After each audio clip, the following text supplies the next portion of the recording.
बहुत ही मज़े के अंडों के कबाब बन चुके हैं, बहुत मज़े के लगते हैं। आप बच्चों के लंच बॉक्स में भी इसको डाल के दे सकते हैं, टी टाइम पे भी रख सकते हैं और मेहमान कोई आएँ तो उसके लिए भी बेहतरीन डिश है। बहुत ही मज़े का जायका इसका होता है, ख़ास तौर पे इसमें जो मैगी मसाला डला है ना और चाट मसाला, उससे तो और ही मज़ा आ जाता है। बिस्मिल्लाहिर्रहमानिर्रहीम, अस्सलाम वालेकुम। कैसे व्यूवर्स आप सब? उम्मीद है कि आप सब खैर आफियत से होंगे। आज हम बना रहे हैं अंडे के गोला कबाब। बहुत ही मज़े के, टी टाइम में तो बहुत ही मज़ा आता है इसको खा के। लंच टाइम में या टी टाइम में आप इसको ज़रूर खाइए, बहुत मज़ा आएगा आपको। इसके लिए जिन जिन इंग्रेडिएंट्स की ज़रूरत है उनमें सबसे पहले 3 अदद अंडे ले लिए हैं जिनको मैंने उबाल लिया है अच्छे से। आलू भी मैंने उबाल कर इनको मैश कर लिया है। 3 अदद मैंने आलू ले लिए थे दरमियाने साइज़ के। पाव मैंने चिकन ले ली थी, उसको भी बॉयल करके मैंने इसके रेशे कर लिए हैं। मैगी चाहिए हमें। मैगी जो है हमने ले ली थी 2 पैकेट, इसको भी मैंने उबाल के रख दिया है। हमें चाहिए कॉर्नफ्लोर। कॉर्नफ्लोर मैंने 1 टेबल स्पून ले लिया है। और मैगी मसाला जो है 2 मैगी मैंने ली थी, तो उसमें से जो मसाला निकला है वो मैंने इसमें लिया है 2 मैगी मसाला। चाट मसाला मैंने 1 टेबल स्पून ले लिया है। हरी मिर्चें मैंने थोड़ी सी काट ली हैं 1 अदद। अजीनोमोटो चाहिए आधा चाय का चम्मच। काली मिर्चें हमें चाहिए। नमक हस्बे ज़रूरत। अंडा 1 अदद हमें फ्राई करने के लिए चाहिए। और चाहिए ब्रेड क्रम्स। तो जी ये सारी चीज़ें बहुत ही मतलब, तो जी आइए स्टार्ट करते हैं अपनी रेसिपी। मैश किए हुए आलू हमने जो लिए थे, आलू मैंने आपको बताया था मैंने 3 दरमियाने साइज़ के लिए हैं और उसको मैंने मैश किया। ज़्यादा आप इसको मैश मत कीजिएगा, थोड़े से हल्का हल्का इसको करें, ज़्यादा नहीं करना। अब हम इसमें चिकन डाल देंगे। जो पाव हमने चिकन ली थी और उसको हमने रेशे कर लिए थे। मैगी ले लेंगे हम, जो हमने 2 पैकेट ली थी, इसको उबाल लिया था। इसके अलावा हमने ले लिया है 2 पैकेट जो है मैगी मसाला था वो ले लिया है। चाट मसाला 1 टेबल स्पून लेंगे, इसमें बड़ा मज़े का लगता है। 1 टेबल स्पून। हरी मिर्चें जो हमने ले ली थी 1 अदद ले ली थी, उसको बारीक काट लिया था। नमक हस्बे ज़रूरत लीजिएगा, ठीक है। और काली मिर्च जो है 1/2 टीस्पून मैं डाल रही हूँ। आप अपनी मर्ज़ी से देख लें कितना बच्चे शौक से खाते हैं। और अजीनोमोटो भी मैं अपनी टेस्ट के हिसाब से डाल रही हूँ, आप भी अपने हिसाब से देख लें। वैसे 1 टीस्पून जो है वो आप इसमें डाल दें।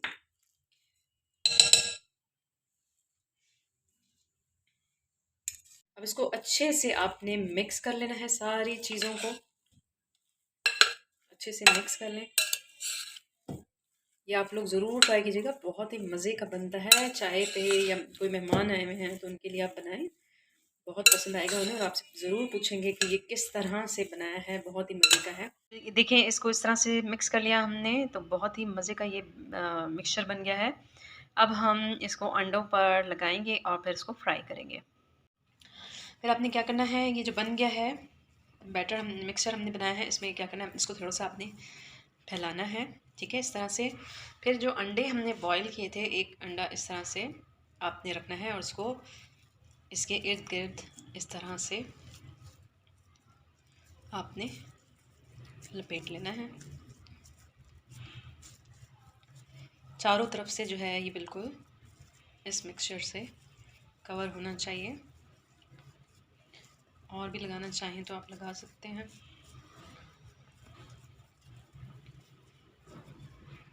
तो जी देखिए इस तरह से तैयार हो जाएगा। आगे 3 बना के रखे हैं, आप भी इसी तरह से बना लें। अगर ज़्यादा बनाने या कम बनाने इसी तरह से बना लें। अब हमने एक बाउल में अंडा जो ले लिया था हमने, इसको ये डालना है। तो जी अब हमने ये जो गोले से बनाए हैं इनको हमने डिप करना है इसमें अंडे वाले मिक्सचर में। अच्छे से इसको आपने अंडा लगा देना है, ठीक है। अंडा लगाने के बाद आपने इसको थोड़ा सा इस तरह से करना है। ब्रेड क्रम्स में जो है इसको ब्रेड क्रम्स लगा दें। ऑयल हमने गरम कर लिया था, हल्की आंच पे हमने गरम किया, ज़्यादा तेज़ आंच मत कीजिएगा क्योंकि जैसे ही आप डालेंगे अगर तेज़ गरम हुआ ऑयल तो ये जो है जल जाएंगे। तो कोशिश करें कि हल्की आंच पर पहले से ही रख दें गरम करके। डीप फ्राई करना है तो इसलिए ऑयल हमने ज़्यादा दिया। अब इसको हमने रख दिया है, ठीक है। इस तरह से आप बना दें, पकता रहे। एक साइड से पक गए तो मैंने इसको पलट दिया है। बहुत ही अच्छे लग रहे हैं ब्राउन से, इसी तरह से ब्राउन हो जाएंगे ना दोनों तरफ से या चारों तरफ से, तो फिर आपने इसको निकाल लेना है, क्योंकि देखिए सारी चीज़ें पहले से ही बॉयल हैं, पकी हुई हैं, तो इतना ज़्यादा हमें फ्राई करने की ज़रूरत नहीं होगी। अंडा सा कलर आ गया है, ये रेडी है बिल्कुल। अब हम इसको डिश आउट कर लेते हैं। बहुत ही मज़े की अंडों के कबाब बन चुके हैं, बहुत मज़े के लगते हैं। आप बच्चों के लंच बॉक्स में भी इसको डाल के दे सकते हैं, टी टाइम पे भी रख सकते हैं, और मेहमान कोई आए तो उसके लिए भी बेहतरीन डिश है। बहुत ही मज़े का जायका इसका होता है, ख़ास तौर पे इसमें जो मैगी मसाला डला है ना, और चाट मसाला, उससे तो और ही मज़ा आ जाता है। मुझे उम्मीद है कि आप ज़रूर ट्राई करेंगे। केचप के साथ और दही वाले रायते के साथ भी आप इसको खा सकते हैं, मायोनीज़ के साथ खा सकते हैं। और मुझे उम्मीद है कि आज की ये रेसिपी आपको बहुत अच्छी लगी होगी। आप लोग घर में ज़रूर ज़रूर ट्राई कीजिएगा, बहुत पसंद आएगा। आप इसको इस तरह से काट के भी पेश कर सकते हैं, और लंच बॉक्स में बच्चों को डाल के दें, कोई मेहमान आ जाए तो आप फ़ौरन ये बना सकते हैं। तो बहुत ही मज़े की ये लगती हैं। मुझे उम्मीद है आप ज़रूर ट्राई करेंगे। चैनल को सब्सक्राइब, लाइक एंड शेयर ज़रूर कीजिएगा। अपना बहुत ख्याल रखिएगा। अल्लाह हाफ़िज़।